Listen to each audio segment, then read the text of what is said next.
Alright guys, welcome back to the channel. Today's video, I just want to show you guys the new coolant temperature sensor that I'm going to use for the electric fan control. Apparently the way we have our PSI harness and our Deathkart wired up right now, I guess it's not going to work.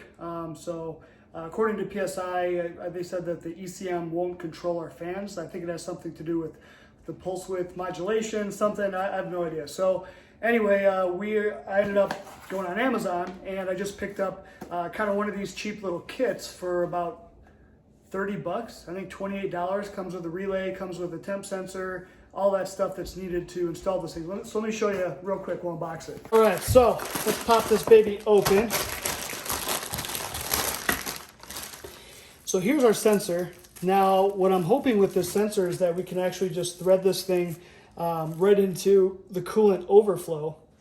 Now, the coolant overflow may be slightly cooler than a radiator, of course, but I think this thing is designed to come on around 175, and then it goes back off around like 165. So that should be fine. We've got two fans that are going to come on together.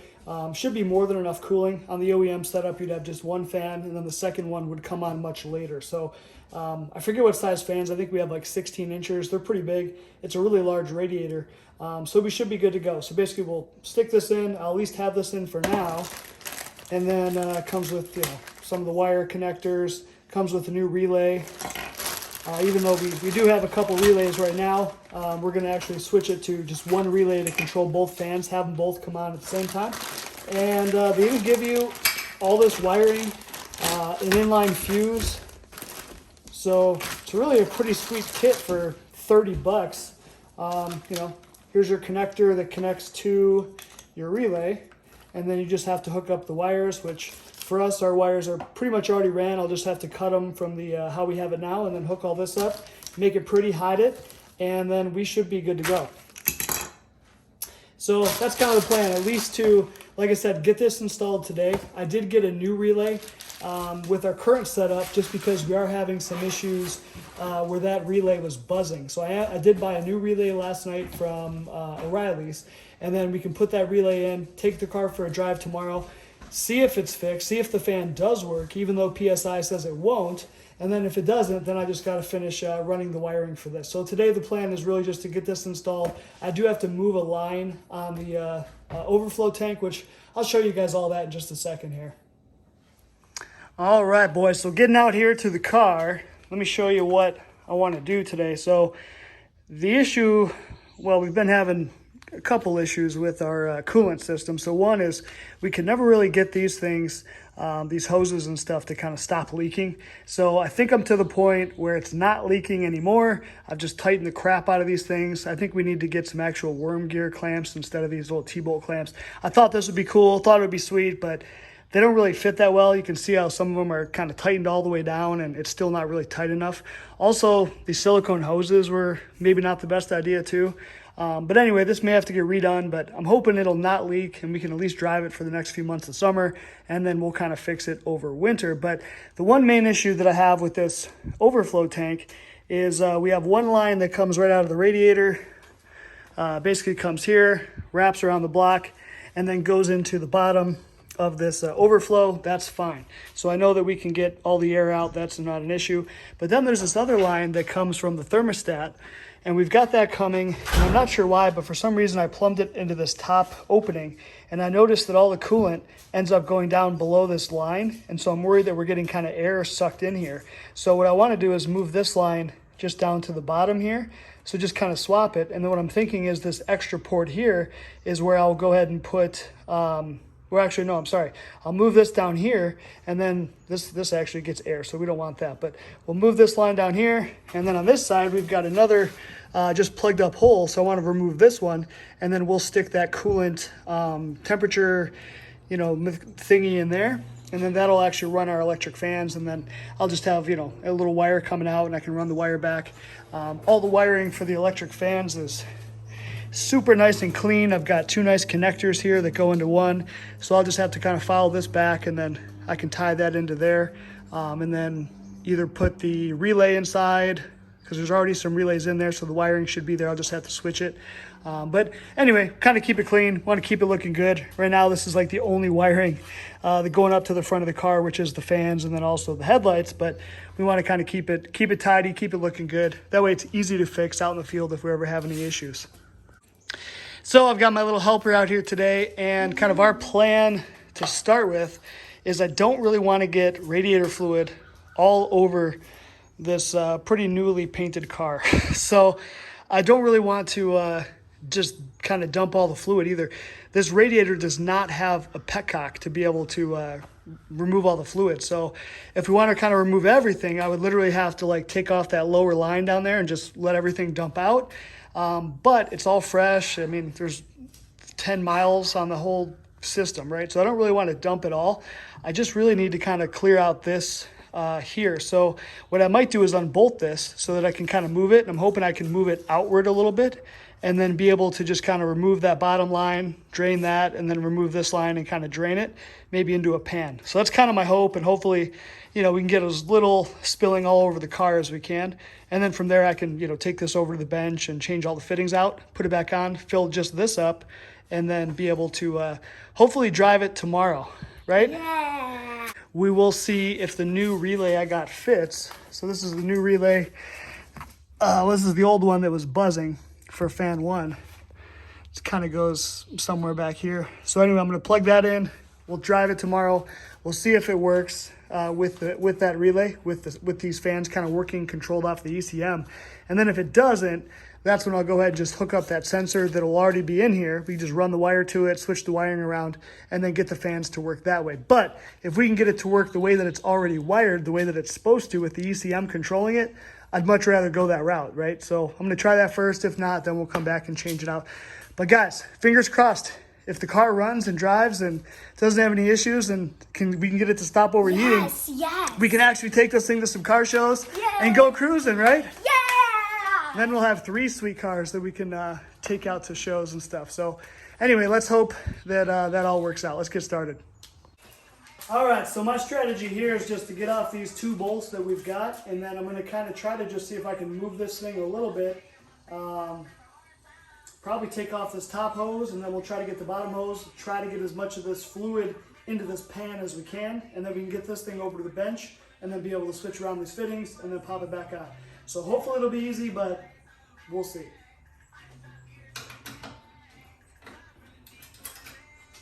So far so good. I'm glad we used all stainless steel fasteners on this car. I haven't added it up because it would make me want to cry, but I bet you we spent $300-400 on all stainless steel fasteners. So everything we've taken apart, we've all replaced it with stainless steel wherever we could, just because we knew this thing would be out in the open, outside, and so we're hoping that we could easily take it apart in 10 years versus taking it apart today. So that's been the hope. Well, that was easy. Spider webs. I'm covered in spider webs. All right, so the problem now, though, is we just don't have much. Okay,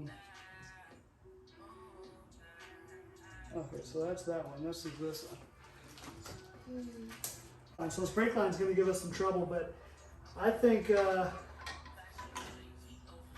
I don't think there's too much we can do here.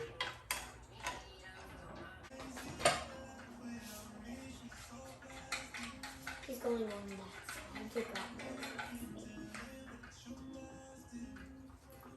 that side. It's bubbling. I repeat, Okay. I don't like it. So that's okay. We're just trying to get as much of this fluid It's green. to go back in there as we Okay, can. you got it. You're getting it in there. That just scared me for a minute. I thought it was messing up. It's still working. peeing in there? Okay. Let's see how much that'll help us to get rid of this. Oh, that Okay, might be stop. draining most of it, dude. That stopped. It stopped. You know, and that may be one important thing too, guys, is we need to actually mount. Let me show you. The way our system is the engine right now is actually probably this part where this thermostat goes upwards is probably the highest part of our system. And I think that may be where we're having issues to get all the air bubbles out.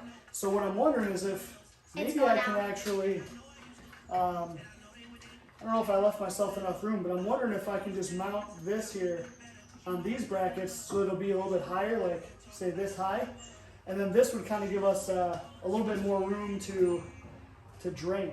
So this might be kind of the way we want to actually go on this one.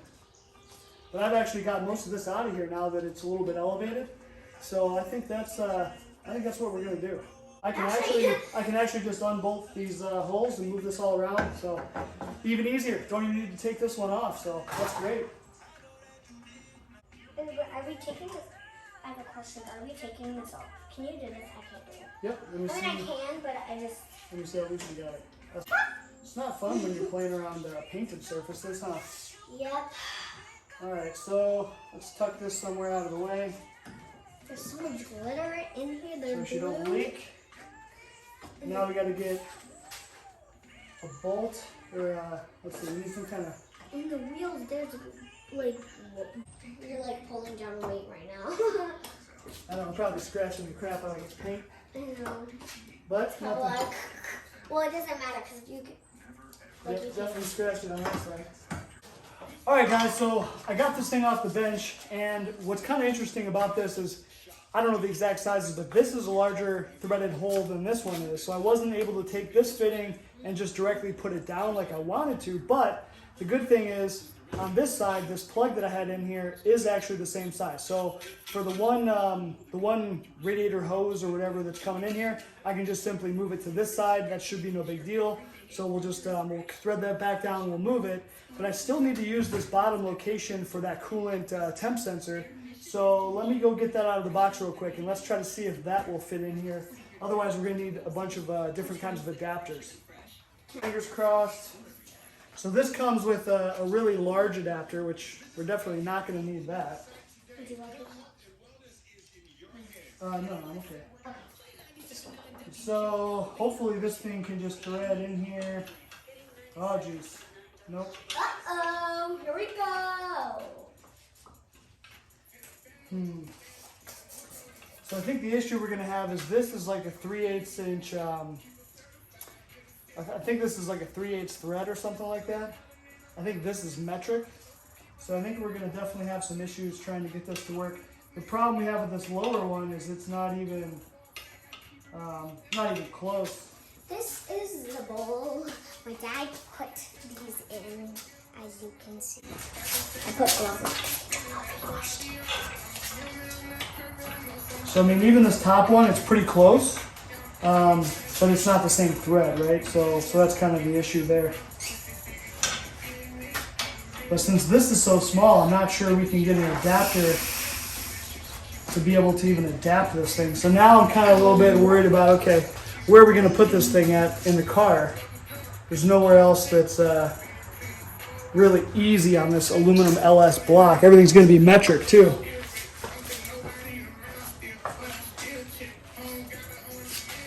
I'm making new content.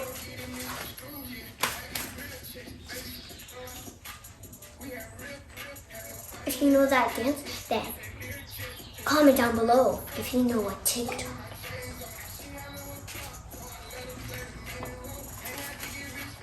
If you know that one, then comment down below for TikTok.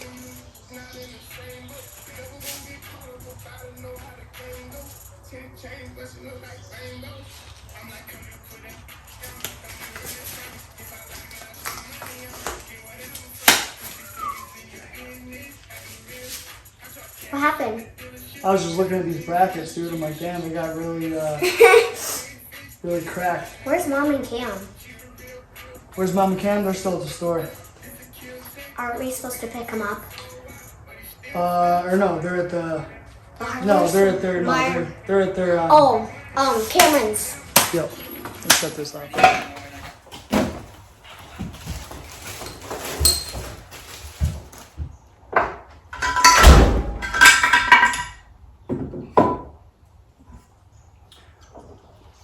All right, guys, so just getting back from the auto parts store, and the problem we're gonna have is this hole that we got right here is an M14 by 1.5 metric thread, and of course, this guy, even if I unthread it with this little adapter, it's a 3/8 NPT thread. So there's no adapters, at least not at the local, Ace Hardware store, to adapt it. Now, looking at it, I think maybe if I got a 3/8 NPT tap, I could drill this and tap it out. There'd be just enough meat left to do that. And that's probably what we'll end up doing, but I'm not going to be able to do that, today or anytime soon. So what we're going to do, just so that way we can still try to drive this thing hopefully tomorrow and be able to see if the fans work off the ECM. I just got an M14 by 1.5 bolt, got a little rubber O-ring, and so we'll just actually take this, probably put some Teflon tape, and we'll just thread this thing in to plug it off for now.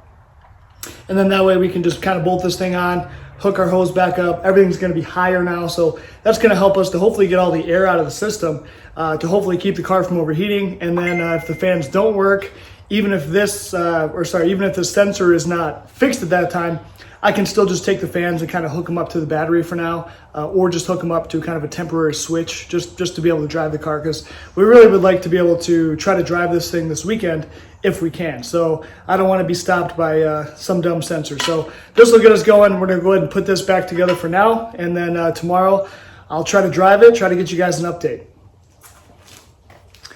All right, so we got this thing all hooked back up now, so it's definitely much higher. So I think if we try to get a shot, so of actually where this highest point is in the coolant system, I would say this is actually slightly higher now. So this is awesome. Now this line will be at the bottom of the fill, and then the other line is right there. So both of those should have no issue. They should never be sucking up air bubbles, because this thing should always be at least about halfway full. So I'm hoping that that's kind of part of our overheating issue that we had. So that should be good. Now I've just got to get some more either distilled water or some half and half rad fluid. I don't have any here, so I'll have to wait till tomorrow, but we'll get this thing topped off. Then we can start it, and then the last thing I've got to do is just hook up this new relay, which this will just take a second, but we just have like literally just some spade connectors over there.